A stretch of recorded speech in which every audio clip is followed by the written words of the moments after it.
Time coming out of each segment because we always have something silly going on before we go. I told Chris that nothing is silly on this show. Nothing is really planned, and neither is my IFB that's coming out of my ear. But guys, welcome to the show. Chris Peludat and Chris Clopton, Purdue Athletic Department. Chris Peludat, obviously involved with Purdue football marketing and marketing of tickets. Chris Clopton has. You don't wear your Rose Bowl ring? No. Or your Big Ten championship ring all the time? Don't worry, I have it locked up. I know. That's a very unique person in Purdue history because you have one of those things, and that's still obviously a key part of the 2000 Rose Bowl team, and then also a key member now with the John Purdue Club. And guys, welcome to the show. Thank you. We had an interesting segment just talking football and talking about that. Each year presents a challenge, and you guys have both been around college athletics long enough to know that you never know what's going to happen in college sports. You can go from a season like last year, which wasn't as good as Purdue fans would have liked, to say the least, to, they're young guys and things can change. You want to start the salvo saying how it's going to change? And you just heard from Coach. I think as far as looking at this team, what I've experienced, what I've seen so far is a team that has come together, more unity and so forth. All that I like to see is the more consistent play.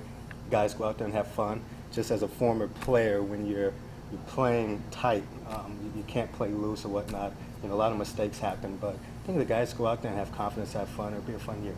In Chris P., which we have to do a C and P down here to make this correct. Part of marketing tickets, and it's challenging when you're in the world of marketing, you have to look at challenges, and this is a challenge. I mean, there's no question that when you come off a season with one win that there's a challenge to sell season tickets.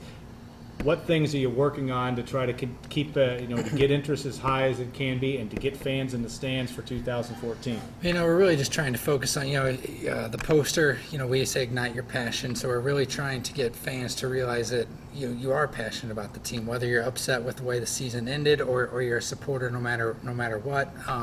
We want that passion to come through. If you're upset about things, that means you care. And we want you to not to focus on the record so much, but to focus on what you're supporting and the athletes that we have, the opportunities that we're providing them, and how they represent our community. And I think from a standpoint, quality-wise, people-wise, we've got some really good kids to showcase, and I think they showed potential on the field last year. We played a lot of young guys, so we're excited about where that's going to go. Obviously, we didn't get there last year as quickly as we wanted to, but we're excited about the potential that's there, and we just hope fans see that and want to stay on board and come out and support that team and our program and university. Yeah, Rob, if you get a chance, throw that poster up. I don't know. We have the graphic. I think it's really a neat portrayal of kind of what you're talking about, and that is, from the base fans, you have to keep them passionate. There are folks that, and that is not Chris Clopton in there. I think it was actually Ryan Russell. Is that correct? That's correct. Yeah. You talk about that. It's all about getting better. And Daryl Hazel, I think, is a guy that gives you a chance if things can start moving in the direction you want. A guy that's market friendly. A guy that the fans can get behind. Yeah, I mean, Coach Hazel has been great since he's been here. I mean, I think he's a guy that's hard not to believe in, and it takes a little bit of time, but I definitely think he's going to get us where we all want to be, and I think next year is just the next step in that process. And Klopp, you were back, and it's easier to just call you Klopp, then you'll know who I'm talking to here. But you were around. I suppose it's true. You come in '97 when Joe Tiller's first recruiting class, and you're probably oblivious. Maybe you weren't. Maybe you were about where the program had been because you had a new guy coming in. But talk about what it takes. What do you go through that mindset as a player in terms of trying to change the course of a program? And you had a chance to do that very quickly in your first year. Absolutely. I could tell you a quick story of the Toledo game when we lost. Right after that game was very interesting. Everyone came in. They were getting ready for Coach Tiller just to go off. We lost to a MAC school and so forth, and Coach Tiller walks in there with a little smirk on his face. Says, "Well, I guess that means we shouldn't cancel practice." Yeah. Just kind of sly, and everyone's looking like, okay. And then he got real serious and talked about how we're going to beat Notre Dame. We're going to practice and come out and be victorious next week. And everyone's like, okay, we just lost this game.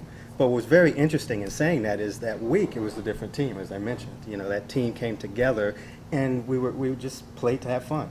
A lot of people didn't believe we'd be successful that season, but we believed in each other. And I think if that team can do this, it'll be fun. Yeah, and that's maybe the nature of the thing. We talked about some of the ticket packages off the line, trying to focus on families, trying to focus on kids, trying to focus on fun. I mean, that's part of this thing. This is an endeavor that should be a full day's worth of entertainment, meaning a college football game. Yeah, I mean, we've tried to do it over the last couple of years with our Boilermaker crossing before the games with inflatables and things for kids. The band moved their pregame show into Mackey, which helped bring some more people closer to the stadium, which we were excited about. And then in the stadium, we've tried to do some more things. We put in a DJ for help with the students potentially. That went over fairly well with them especially. But just trying to increase that game atmosphere as much as we can. We have certain limitations with sound system and things like that we're trying to work through.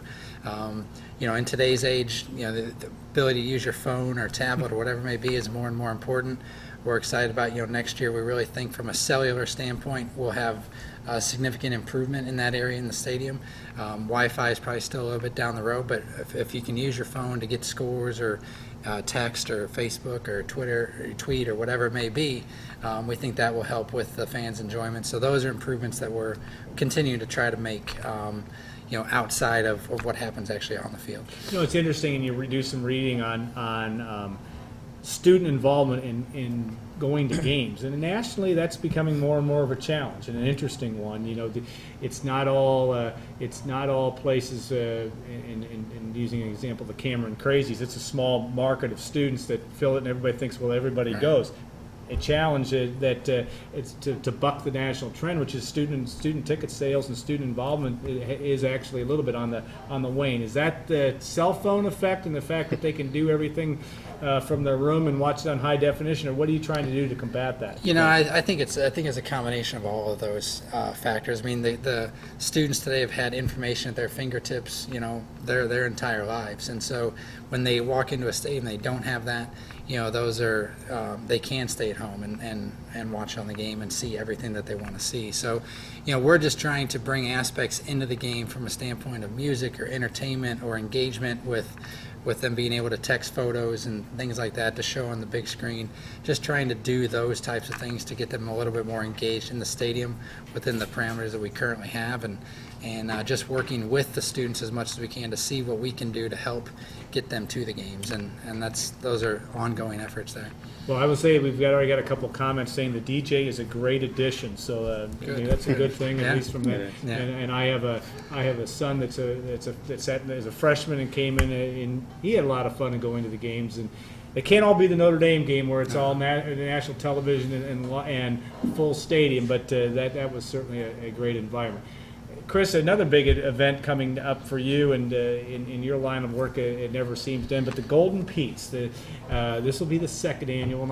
Our watchers may not know, viewers may not know a lot about what that is, but give us the quick and dirty on that, but it's kind of produced version of the Academy Awards, so to speak. Or the ESPYs. Yeah. But, we're trying to find really two purposes. One way to, showcase a lot of the accomplishments of all of our student athletes, but also a better way to send our senior class off, on a higher stage as well. It was received very well last year. This year we're expecting a pretty nice crowd, but it's just a way to bring that Purdue family together and just honor our student athletes. Sunday, April 27th, and it's open to John Purdue Club members and to student groups, correct? John Purdue Club members and our student groups who are affiliated with, of course, our athletic programs. It's free of charge, so if you're a John Purdue Club member, I'd love for you to come out and support. Yeah, Low Playhouse, and it will be fun. We're going to be originating a podcast also from that as well.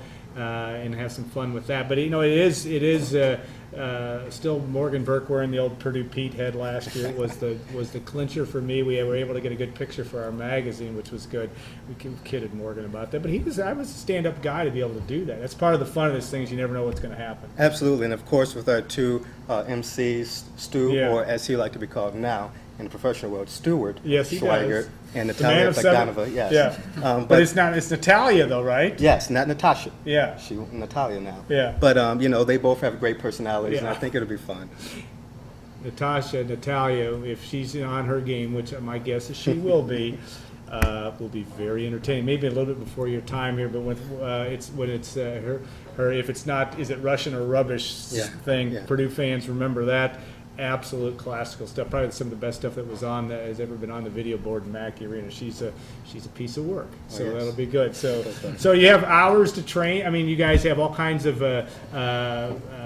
rehearsals for this, or they just show up and you get it done? Well, we have a conference call tonight, and we're doing, throughout the next week or so, different script run-throughs and so forth, and we'll come together for a run-through next week, and hopefully everything's ready to go. It's going to happen. It's going to happen, It's yes. going to happen, It'll whether be you fun. like it or not. But you guys are do a great job of planning events, and it'll be fun to do that.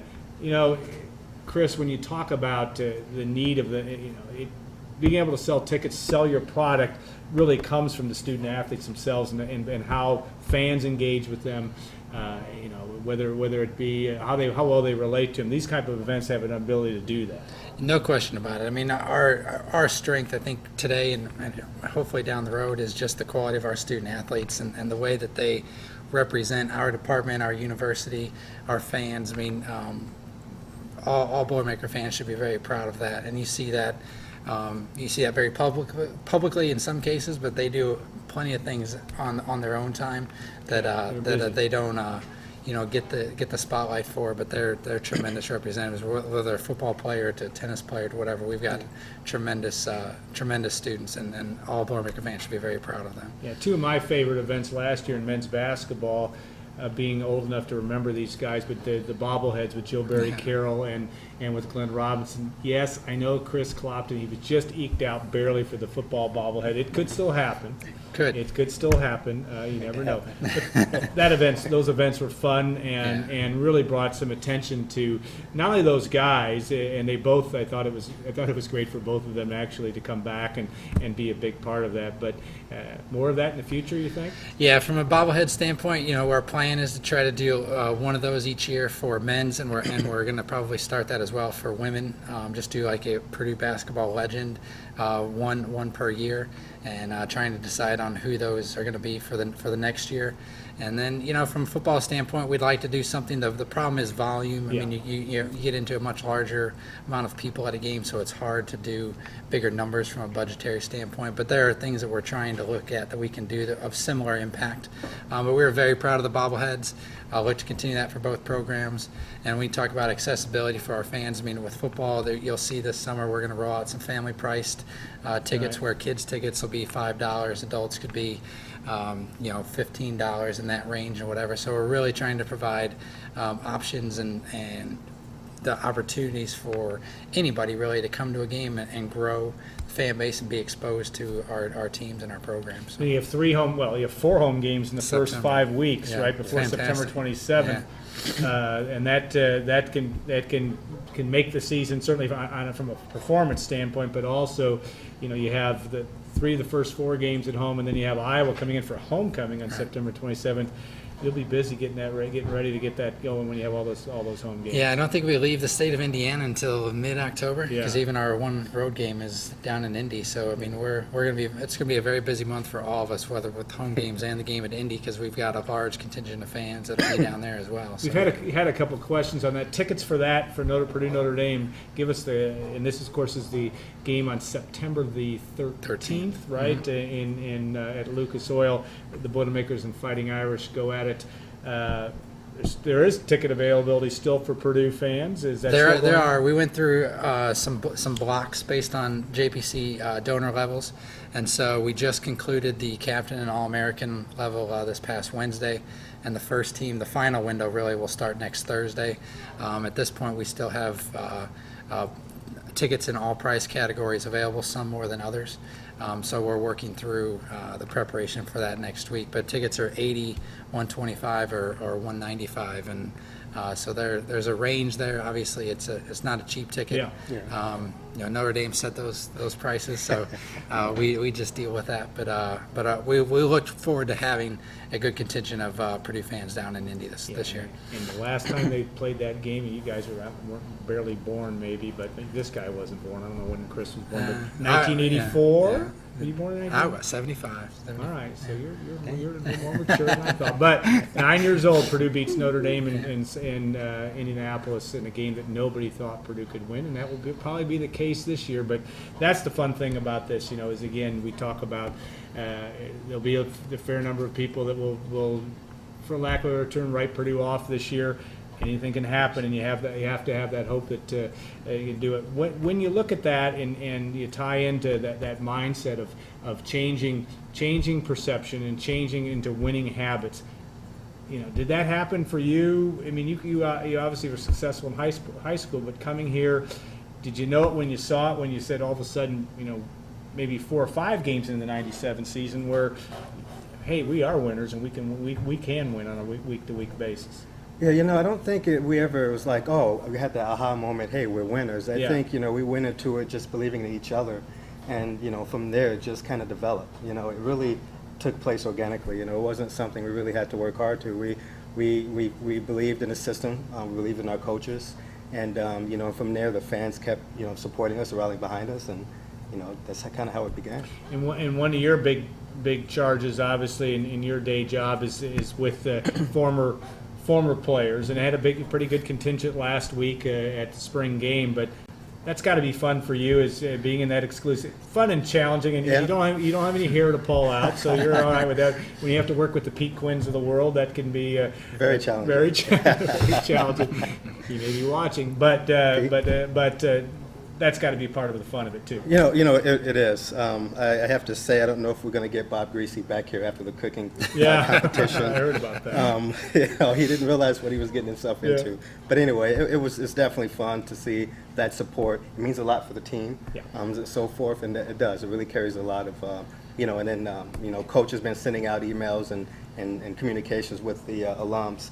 And I think all of that together, bringing that family together, is really special. Yeah.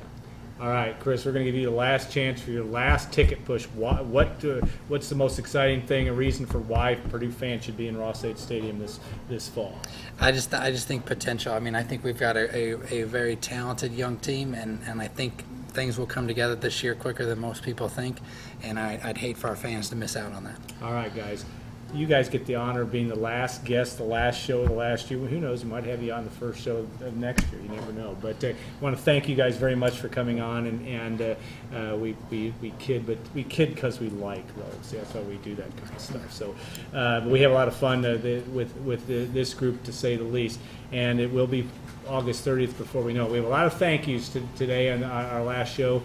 Certainly to Rob Hammerlich today for his help, but also Kim Caldwell and Chris Collar throughout the year for their help, and Allie, and of course Gordon Jackson and the entire staff at WLFI for all their help for this year. And my group, certainly Brian Newbert, who sits through here and sits on his phone while he's watching our last segment here today, and Kyle Charters and Stacy Clarity for all their help, and all of our guests have been gracious throughout the year. We've had a lot of fun doing this show. It is our favorite hour of the week, or at least that's what I say, and I think that's true. And also our sponsors, Hilton Garden Inn, State Farm agent Trent Johnson, Basham Reynolds, and of course Triple X and our friends Greg and Carrie Ayersman. We'll look forward to hopefully having everybody involved next year, and we'll look forward to August 29th, our next show, Gold and Black Live. Have a great summer, everybody. Be safe, and we'll look forward to seeing you next football season.